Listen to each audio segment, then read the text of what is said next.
We want to thank you very much for listening to us in Globe Canada. We feel we've had one of the most successful years ever since meeting with people last year in San Francisco, and we're feeling pretty strongly that Globe is finally really making a footprint in the Canadian educational community. If we look at our touch points of success, we'd say, first of all, I think Globe in Canada has been really instrumental in increasing teacher capacity in science education across Canada. As far as the science education is concerned, we do have a tremendous amount of Globe interest in teachers grades 5 through grades 8 and 9. And I don't know if it's the same in the United States as it is in Canada, but a lot of teachers in Canada in those areas are teachers of science as compared to science teachers.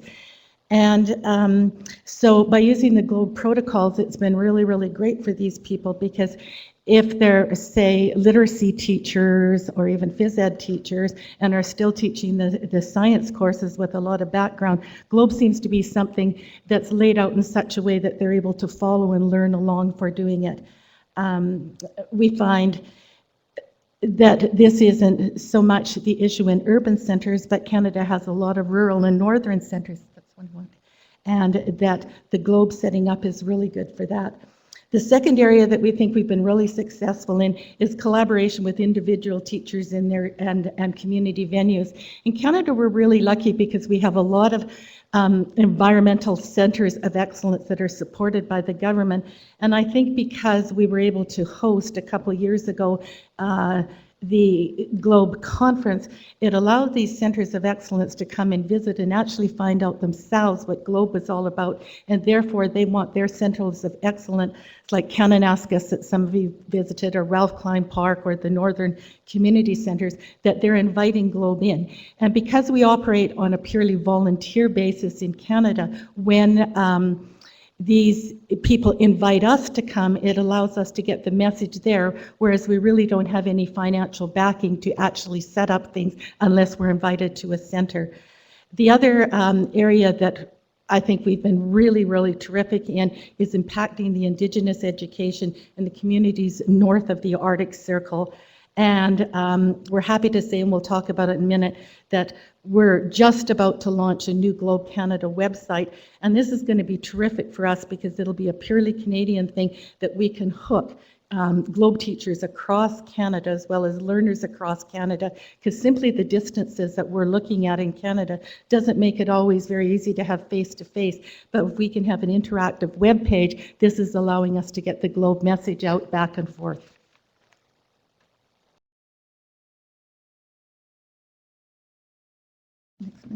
I think that we're probably not much different in Canada than you are in the partners in the United States, in the fact that we do have, each province has a prescribed curriculum, and the prescribed curriculum comes with prescribed resources. And make no question, when it comes to knowledge, skills, and attitude, we have a heavy testing program, particularly 3, 6, 9, 10, 11, and 12.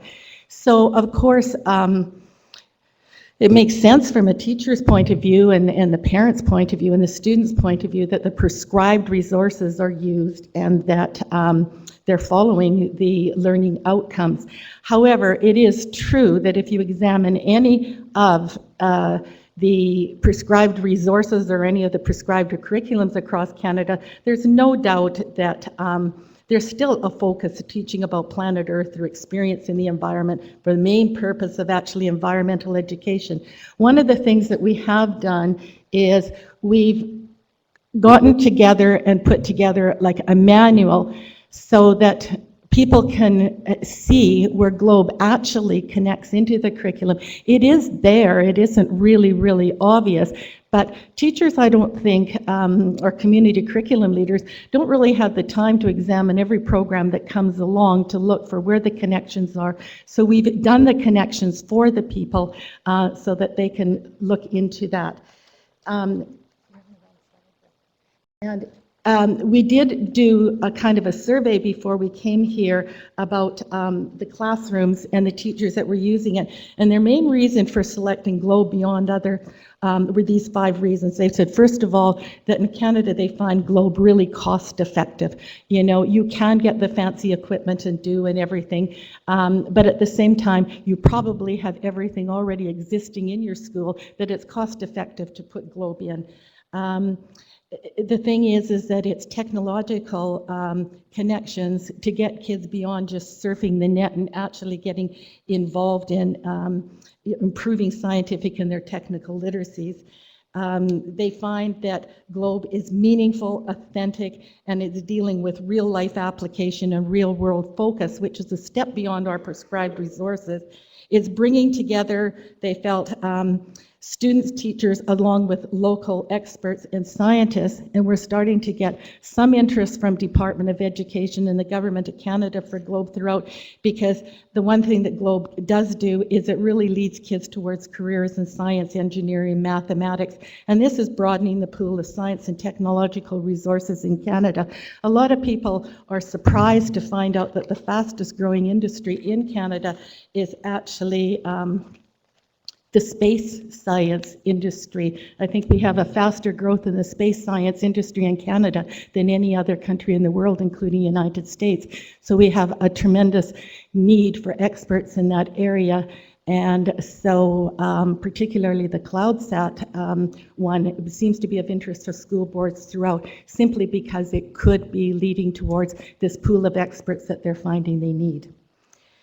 The next thing here is that's helping us along is we've managed in Whitehorse, Slave Lake, and Calgary, and Banff, and in Halifax, because of our network of the 5 people that kind of take care of areas for us in Canada.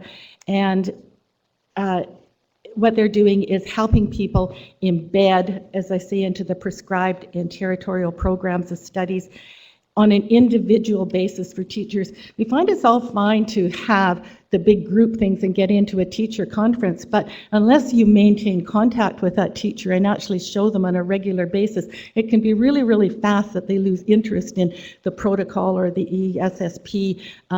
But at least with technology, with things like Skype and with like email and whatever, we're able to build this support within various communities for Globe interested people helping other interests. I did mention that we were having a lot of success in the Canadian North. Our 3 territories there, Nunavut, Northwest Territories, and Yukon, actually have a mandate that they follow provincial curriculums, but they are able to customize it from a Native point of view.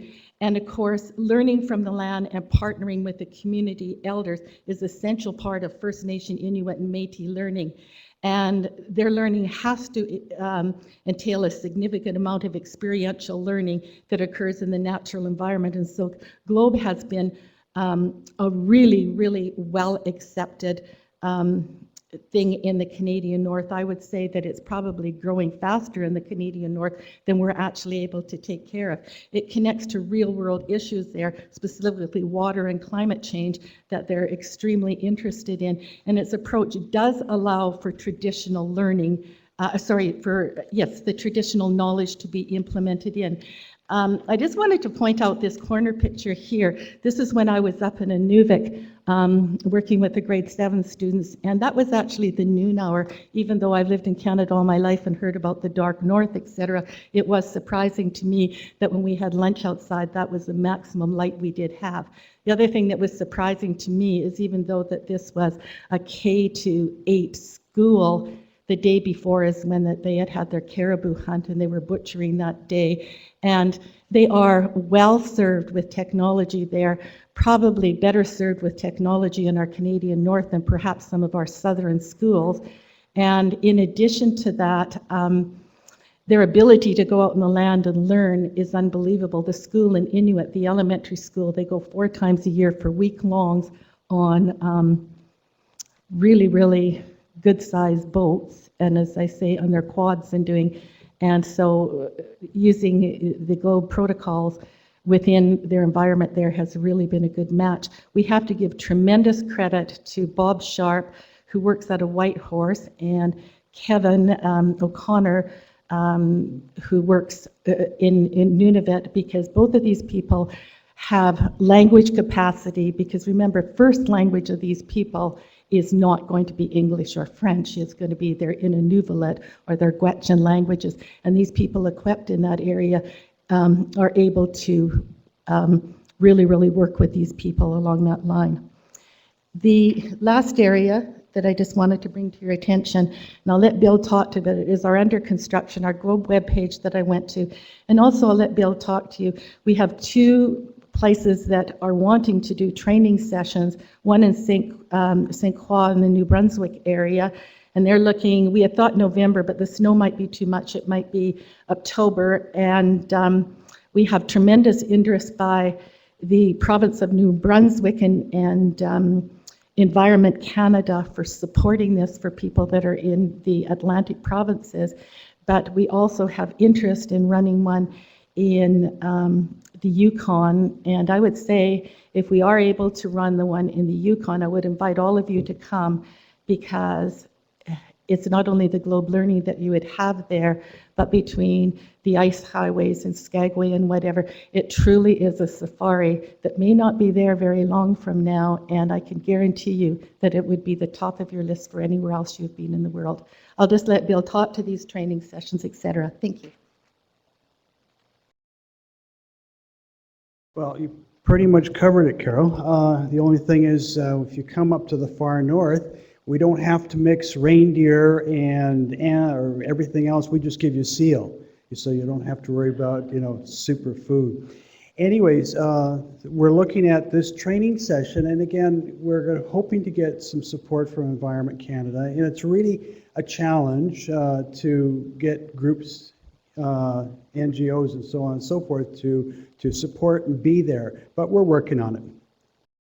Okay, now we're looking at, and Bob is doing a fair amount of work on a new Globe Canada website, and hoping to have it such that, these will be the 6 or the 8 categories that we're looking at, and we'll tie the protocols to it. And as I was saying to Lynn in our icebreaker, that when you go to a school and you go to kids in Canada and you say, are you a Globe teacher or Globe this or Globe that? And they often don't identify themselves as such.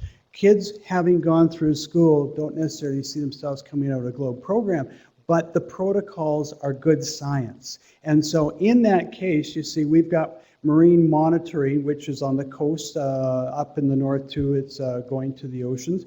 And so we got all the protocols will fit within this, and we're working on it, and we'll be getting together probably end of April to sort of finalize it. But it is an opportunity to bring the Globe community in Canada together, because it will highlight what schools, what teachers, what students are making judgment statements, community initiatives, as well as we're going to be looking at, with the new Globe website, social media. Okay, there we are. Thank you very much.